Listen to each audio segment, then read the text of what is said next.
আসসালামু আলাইকুম প্রিয় ছাত্রছাত্রীবৃন্দ, আজ আমরা পুনরায় অনলাইন ক্লাসে মিলিত হলাম। আশা করি তোমরা সকলে ভালো আছো। লকডাউনের এই সময় ঘরে আছো। আলহামদুলিল্লাহ, আমিও ভালো আছি। ঈদের পর আজ আমাদের এই প্রথম ক্লাস। বাসী ঈদের শুভেচ্ছা, ঈদ মোবারক। নিশ্চয়ই ঈদ ভালো করেছ, এটা আমাদের কামনা।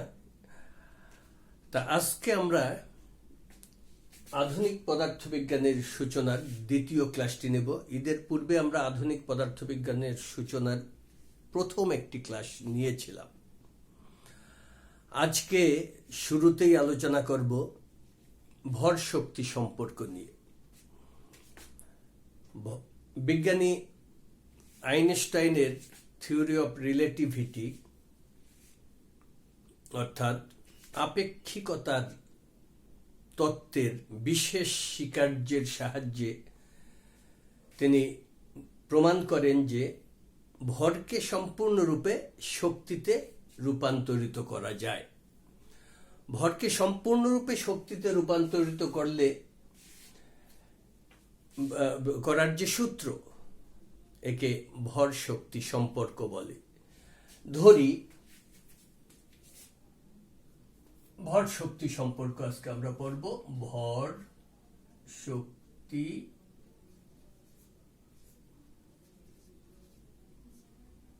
সম্পর্ক।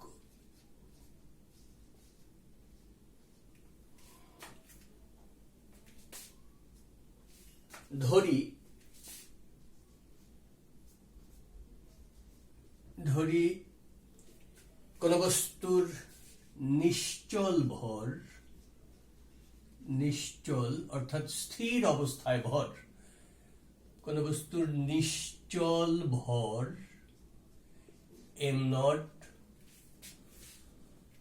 বস্তুটি ভি বেগে গতিশীল হলে, ভি বেগে গতিশীল অবস্থায় বস্তুর ভর, ভি বেগে গতিশীল অবস্থায় বস্তুর ভর এম। তাহলে ভর শক্তি সম্পর্ক থেকে পাই বস্তুর মোট শক্তি,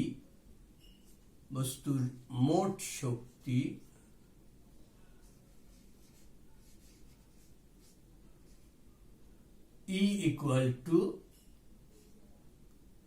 মোট শক্তি E equal to mc square.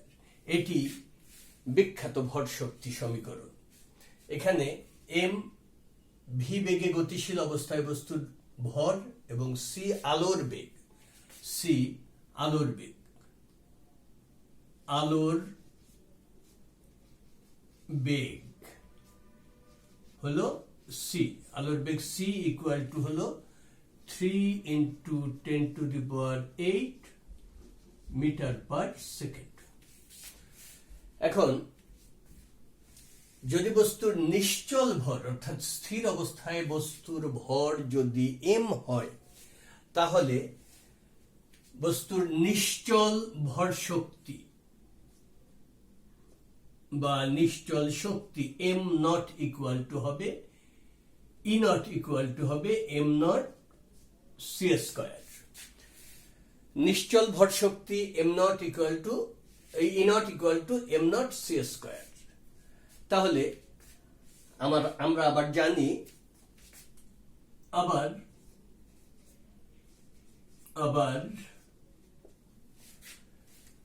মোট শক্তি E ইকুয়াল টু বস্তুর বিভব শক্তি বা নিশ্চল শক্তি E0 প্লাস বস্তুর গতি শক্তি E কে। এটা আমরা পূর্বেই জানি। কোন বস্তুর মোট শক্তি E ইকুয়াল টু নিশ্চল শক্তি E0 প্লাস গতি শক্তি E কে, বা বা আমরা লিখতে পারি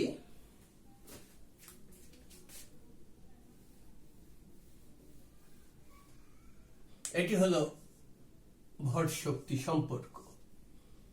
এই ভর শক্তি সম্পর্ক থেকে আমরা লিখতে পারি ইকুয়াল টু এত, বা ইকে ইকুয়াল টু গতি শক্তি ইকে সমান ই মাইনাস ইকে সমান ই মাইনাস ই নট। ইকে সমান ই মাইনাস ই নট। এখন মান বসিয়ে আমরা লিখতে পারি ইকে সমান E equal to M C square, M C square minus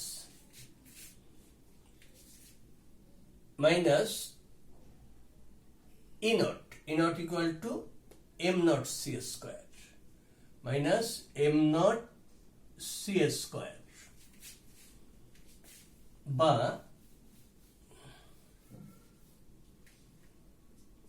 বা E K equal to M C square, যদি আমরা কমন নেই M minus M naught C square.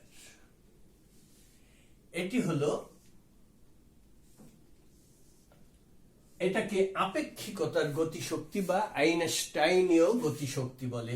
আমরা নিউটনীয় গতিশক্তি সমান জানি হাফ এম ভি স্কোয়ার, আর আপেক্ষিকতার গতিশক্তি বা আইনস্টাইনীয় গতিশক্তি সমান হলো M minus M naught into C square. তা প্রিয় শিক্ষার্থীবৃন্দ, ভর শক্তি সম্পর্ক সম্বন্ধে আমরা জানলাম। এবার আমরা পরবর্তী বিষয় এক্স রে নিয়ে আলোচনা করব। তা এক্স রে আলোচনা করার পূর্বে ফোটন কি সেটা আমি পূর্বের ক্লাসেও বলেছি, আবার একটু আলোচনা করে নেই। ফোটন হলো আলোর কণিকা। এই যে আমরা আমাদের আশেপাশে আলো দেখি, সূর্যের আলো, লাইটের আলো, এই আলোগুলো অসংখ্য ক্ষুদ্র ক্ষুদ্র কণিকার সমষ্টি। যদি আলোর এই অসংখ্য ক্ষুদ্র ক্ষুদ্র কণার সমষ্টি হলো আলো, এবং এই প্রতিটি ক্ষুদ্র কণাকে বলা হয়, আলোর কণাকে বলা হয় ফোটন। এবং ফোটনের শক্তি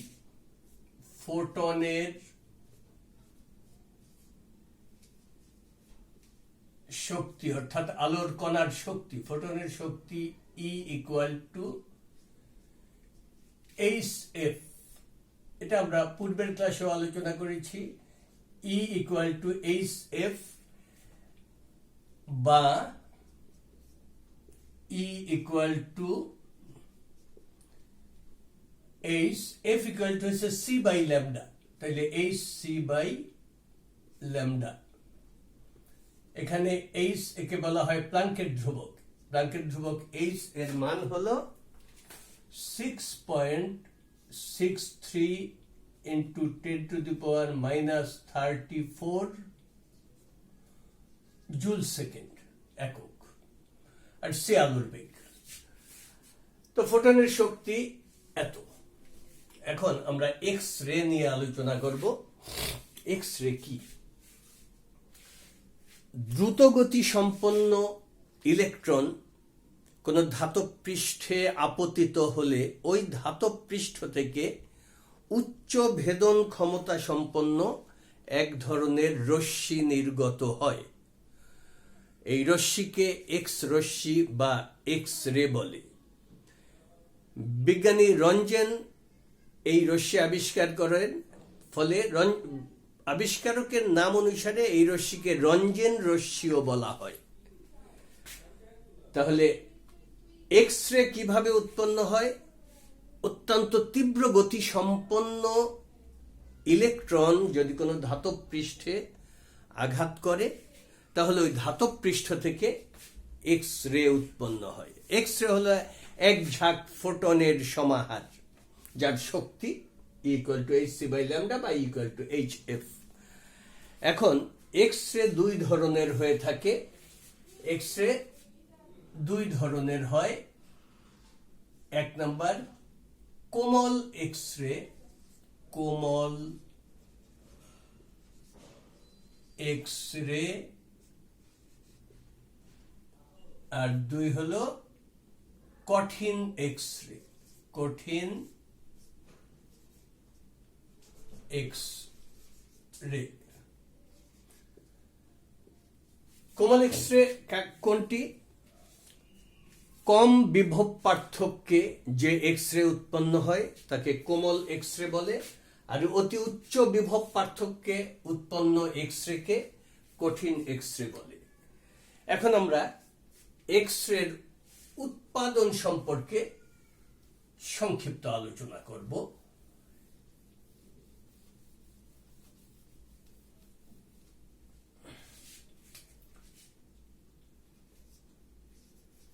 এক্স রে আর এর উৎপাদন নিয়ে আমরা আলোচনা করব। এক্স রে উৎপাদনের জন্য একটা টিউব ব্যবহার করা হয়, একে কুলিজ টিউব বলে। এই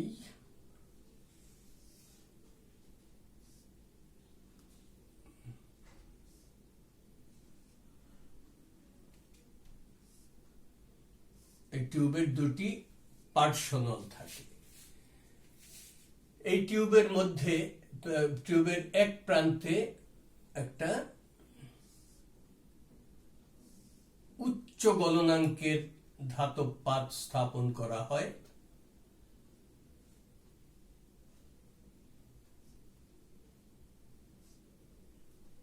উচ্চ গলনাঙ্কের একটা ধাতব পাত স্থাপন করা হয়, যেমন টাংস্টান অথবা মলিবডিনামের তৈরি হয় এই ধাতব পাতটি। একে টার্গেট বলে, একে টি দ্বারা প্রকাশ করা হয়। আর এই টিউবের অপর প্রান্তে, অপর পার্শ্বনলে একটি ফিলামেন্ট পেঁচানো তার, এই ফিলামেন্ট থাকে। এই ফিলামেন্টের সাথে একটা ব্যাটারি যুক্ত থাকে।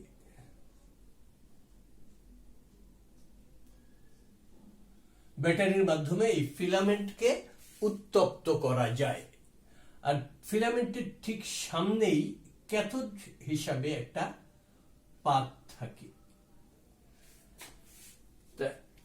যদি এটা ফিলামেন্ট আর এর সামনে এটা ক্যাথোড সি। এখন যদি এই টার্গেটকে এবং ক্যাথোডকে আমরা একটা তড়িৎ উৎস বা ব্যাটারির সাথে যুক্ত করে দেই, ধরি এটি তড়িৎ উৎসের ধনাত্মক প্রান্ত, এটি ঋণাত্মক প্রান্ত। এখন যদি ব্যাটারি চালু করি তাহলে এই ফিলামেন্টের ভিতর দিয়ে তড়িৎ প্রবাহিত হলে ফিলামেন্টটা উত্তপ্ত হবে। ফলে ফিলামেন্টের ঠিক সম্মুখভাগে স্থাপিত ক্যাথোডটি উত্তপ্ত হবে এবং ক্যাথোড থেকে ঝাঁকে ঝাঁকে ইলেকট্রন তাপীয় নিঃসরণ প্রক্রিয়ায় ফিলামেন্ট থেকে বের হয়ে আসবে। তাপের ফলে তাপ থেকে গতিশক্তি লাভ করবে ইলেকট্রন এবং তাপীয় নিঃসরণ প্রক্রিয়ায় ইলেকট্রনগুলো ক্যাথোড থেকে বের হয়ে আসবে। এই ইলেকট্রন এভাবে ক্যাথোড থেকে বের হয়ে আসবে এবং যেহেতু আমরা জানি ইলেকট্রন ঋণাত্মক আধান আর এই টার্গেটটি ধনাত্মক পাতের সাথে যুক্ত, অর্থাৎ এটা অ্যানোড হিসাবে কাজ করছে, ফলে এই ঋণাত্মক ইলেকট্রনগুলো ধনাত্মক টার্গেটের আকর্ষণে তীব্র গতিতে টার্গেটের দিকে ছুটে আসবে এবং সর্বোচ্চ গতিশক্তি নিয়ে ইলেকট্রনগুলো ধাতব পাতে আঘাত করবে। যদি এই তড়িৎ উৎসের অর্থাৎ ব্যাটারির বিভব পার্থক্য, এই ব্যাটারির বিভব পার্থক্য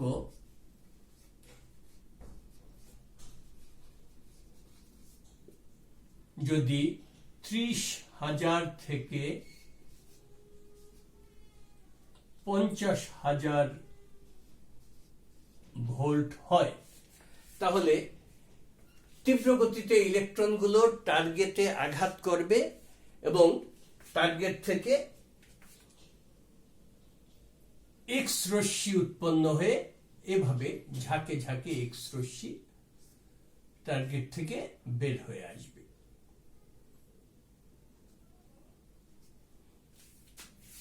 এভাবে এক্স রশ্মি উৎপন্ন করা হয়। এখন আগত ইলেকট্রনগুলোর আধান যদি ই হয় এবং অ্যানোড এবং ক্যাথোডের মধ্যে অর্থাৎ টার্গেট এবং ক্যাথোডের মধ্যে বিভব পার্থক্য যদি ভি হয়, তাহলে প্রতিটা ইলেকট্রনের সর্বোচ্চ গতিশক্তি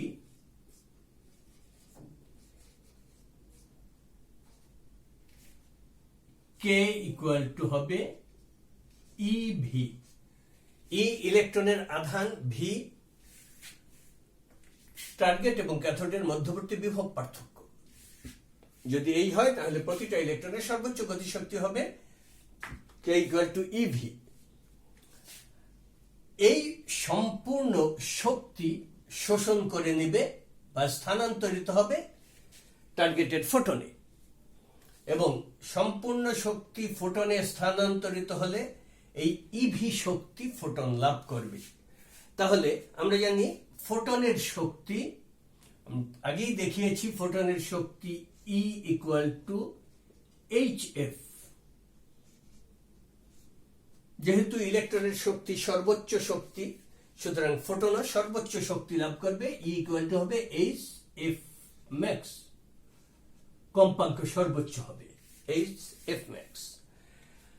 এখন এই শক্তি যদি সম্পূর্ণরূপে ফোটন গ্রহণ করে তাহলে আমরা বলতে পারি EV equal to H F max. আমরা বলতে পারি ইভি ইকুয়াল টু, আমরা চিত্রটা মুছে দেই, চিত্রের প্রয়োজনীয়তা এখন আর নেই।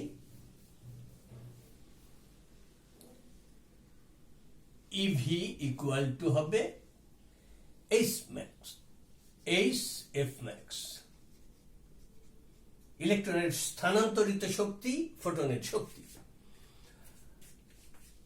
বা এভি ইকুয়াল টু, আমরা জানি F equal to C by lambda. F equal to C equal to F lambda সমীকরণটা, বেগ C equal to F lambda, বা এফ ইকুয়াল টু তাহলে হয় সি বাই ল্যামডা। এফ যদি ম্যাক্সিমাম হয়, সি হবে, ল্যামডা হবে মিনিমাম। এফ ম্যাক্সিমাম হলে এম এ এক্স ম্যাক্সিমাম হলে ল্যামডা সি ইকুয়াল টু হবে, ল্যামডা হবে মিনিমাম এম আই এন। সুতরাং ইভি ইকুয়াল টু আমরা লিখতে পারি H C by lambda minimum. এটি বা এটি হলো এক্স রে সম্পর্কিত গাণিতিক সমীকরণ। তাহলে প্রিয় ছাত্রছাত্রীবৃন্দ, আমরা এক্স রে সম্বন্ধে এটুকু জানলাম। এরপর আমরা আলোচনা করব, পরবর্তী আলোচনার বিষয় আমাদের ডি ব্রগলি তরঙ্গ দৈর্ঘ্য। এরপর আমরা আলোচনা করব ডি ব্রগলি তরঙ্গ দৈর্ঘ্য নিয়ে।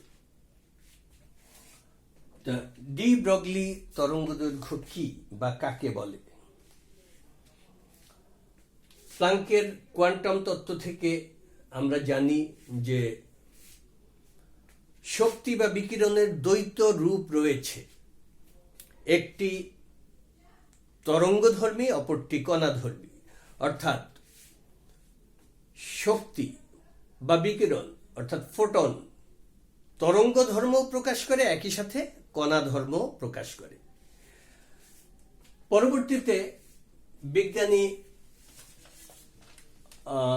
পরবর্তীতে বিজ্ঞানী ডি ব্রগলি প্রস্তাব করেন যে তরঙ্গের যেমন কণা ধর্ম রয়েছে, কণারও একই রকম তরঙ্গ ধর্ম রয়েছে। তিনি প্রস্তাব করেন যে কোন বস্তু কণার দ্বৈত প্রকৃতি রয়েছে, একটি কণা প্রকৃতি, অপরটি তরঙ্গ প্রকৃতি। তিনি পরীক্ষার মাধ্যমে দেখান যে তিনি বলেন যে প্রতিটি চলমান বস্তু কণার সাথে একটি তরঙ্গ বিদ্যমান থাকে। প্রতিটি চলমান কণার সাথে একটি তরঙ্গ বিদ্যমান থাকে। উক্ত তরঙ্গকে ডি ব্রগলির নাম অনুসারে ডি ব্রগলি তরঙ্গ বলা হয় এবং এর তরঙ্গ দৈর্ঘ্যকে ডি ব্রগলি তরঙ্গ দৈর্ঘ্য বলে।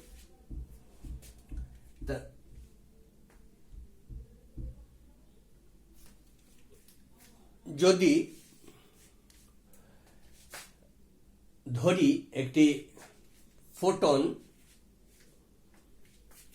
ফোটনের শক্তি, ফোটন কণার শক্তি, আমরা জানি ফোটনের কণা ধর্ম রয়েছে, ফোটনের শক্তি E ইকুয়াল টু, আমরা টপিকসটা নাম লিখে নেই, ডি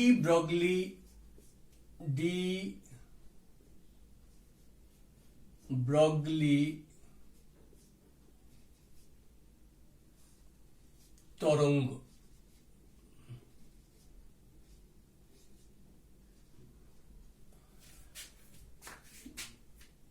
যদি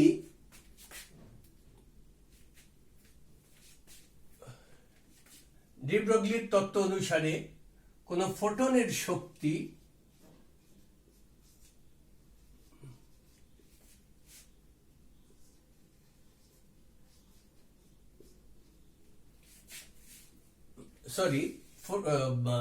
প্লাঙ্কের তত্ত্ব অনুসারে ফোটনের শক্তি E ইকুয়াল টু HF। আবার যদি ফোটনের ভর m হয়, তাহলে আইনস্টাইনের আপেক্ষিক তত্ত্ব থেকে পাই, আপেক্ষিকতার বিশেষ তত্ত্ব থেকে, অর্থাৎ ভর শক্তি সম্পর্ক থেকে পাই। আবারও বলছি, যদি ফোটনের ভর m হয়, ফোটনের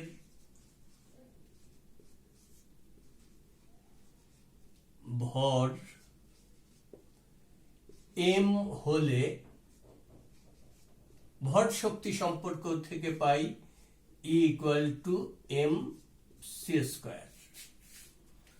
সুতরাং আমরা লিখতে পারি ফোটনের শক্তি HF ইকুয়াল টু ফোটনের শক্তি mc², বা আমরা এইভাবে লিখলে HF equal to mc into C, c² কে ভাঙিয়ে mc ইন্টু সি, বা HF ইকুয়াল টু m ফোটনের ভর আর c, m হলো ফোটনের ভর আর c ফোটনের বেগ।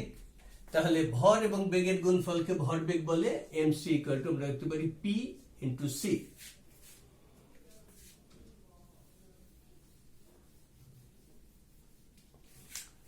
বা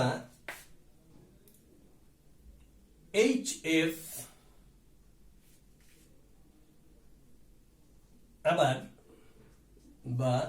আবার F equal to c by lambda. আমরা পূর্বে এটা জেনেছি F equal to c by lambda, তাহলে এটা লিখতে পারি hc by lambda equal to pc, বা এখানে c ক্যান্সেল হয়ে যাবে, h by lambda equal to p, বা lambda equal to h by p। এই ল্যামডা হলো ডি ব্রগলি তরঙ্গ দৈর্ঘ্য। এটি ডি ব্রগলির সমীকরণ। যদি আমরা ইলেকট্রনের কথা বিবেচনা করি, যদি ইলেকট্রনের ভর m হয়, আমরা বস্তু কণার অর্থাৎ পদার্থের ক্ষুদ্রতম কণা ইলেকট্রনের কথা বিবেচনা করলে ইলেকট্রনের ভর যদি m এবং বেগ যদি v হয়, তাহলে এই সমীকরণে আমরা লিখতে পারি ল্যামডা ইকুয়াল টু, ইলেকট্রনের ক্ষেত্রে ইলেকট্রনের তরঙ্গ দৈর্ঘ্য ল্যামডা ইকুয়াল টু h/p, বা ল্যামডা ইকুয়াল টু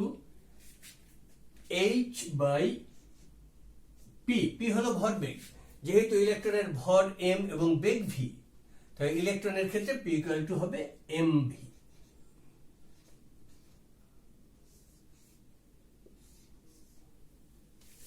এটিও ডি ব্রগলির তরঙ্গ দৈর্ঘ্যের সমীকরণ। প্রিয় ছাত্রছাত্রীবৃন্দ, আমরা আধুনিক পদার্থবিজ্ঞানের সূচনার এই অধ্যায়ের শেষ দিকে পৌঁছে গেছি। এরপরে আমরা আলোচনা করব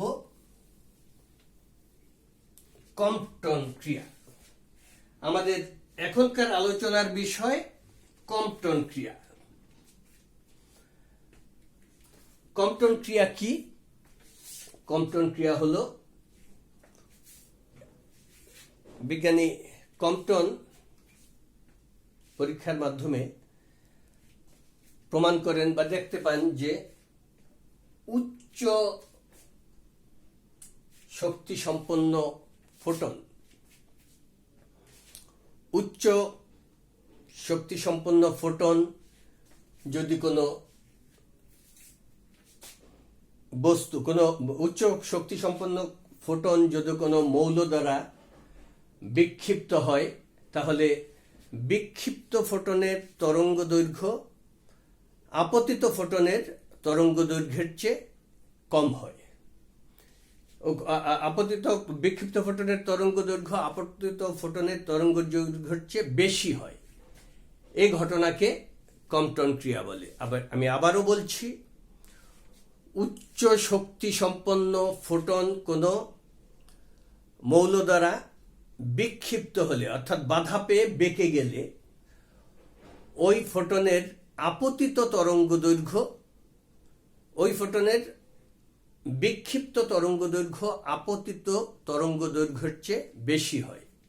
এই ঘটনাকে কম্পটন ক্রিয়া বলে। কম্পটন ক্রিয়া।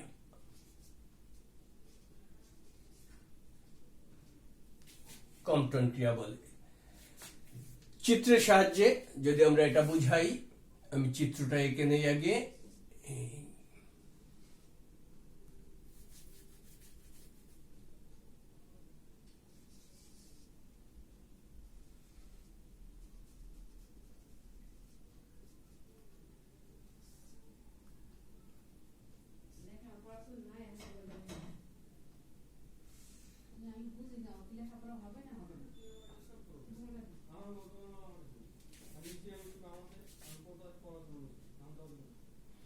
এটা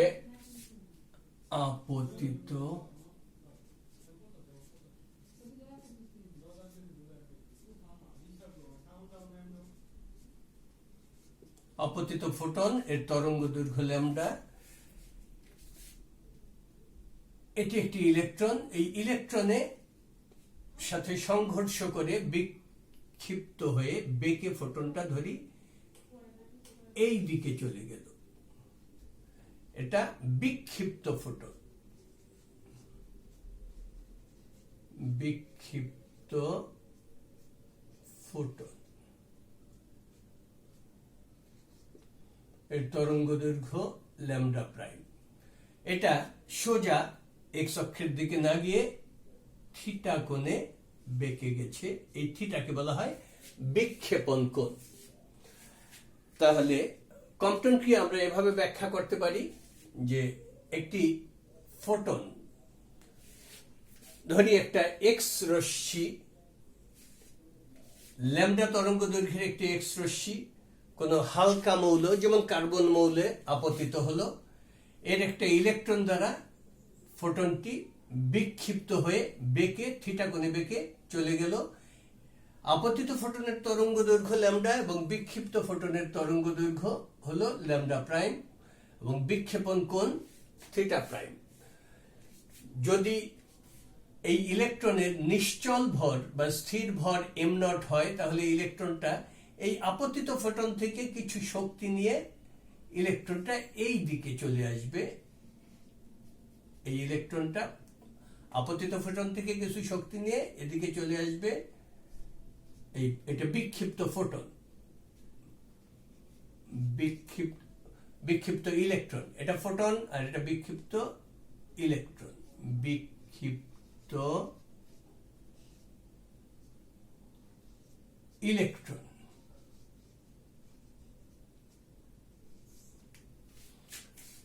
তাহলে কোন এক্স রে বা ফোটন যদি কোন মৌল কর্তৃক, যেমন একটা ইলেকট্রন কর্তৃক যদি থিটা কোণে বিক্ষিপ্ত হয়, আপতিত ফোটনের তরঙ্গ দৈর্ঘ্য ল্যামডা এবং বিক্ষিপ্ত ফোটনের তরঙ্গ দৈর্ঘ্য ল্যামডা প্রাইম হয়, বিক্ষেপণ কোণ যদি থিটা প্রাইম হয় এবং বিক্ষিপ্ত ইলেকট্রনের ভর যদি এম নট হয়, তাহলে এই বিক্ষিপ্ত ফোটনের তরঙ্গ দৈর্ঘ্য এবং আপতিত ফোটনের তরঙ্গ দৈর্ঘ্যের পার্থক্য lambda prime minus lambda equal to হবে H by M naught C into 1 minus cos theta. এখানে এইচ প্লাঙ্কের ধ্রুবক, এম নট ইলেকট্রনের নিশ্চল ভর, তোমরা নিশ্চয়ই জানো ইলেকট্রনের নিশ্চল ভর am not equal two 9.11 into 10 to the power minus 31 KG. এটি কম্পটন ক্রিয়া সম্পর্কিত সমীকরণ। প্রিয় ছাত্রছাত্রীবৃন্দ, আমরা কম্পটন ক্রিয়া সম্বন্ধে জানলাম।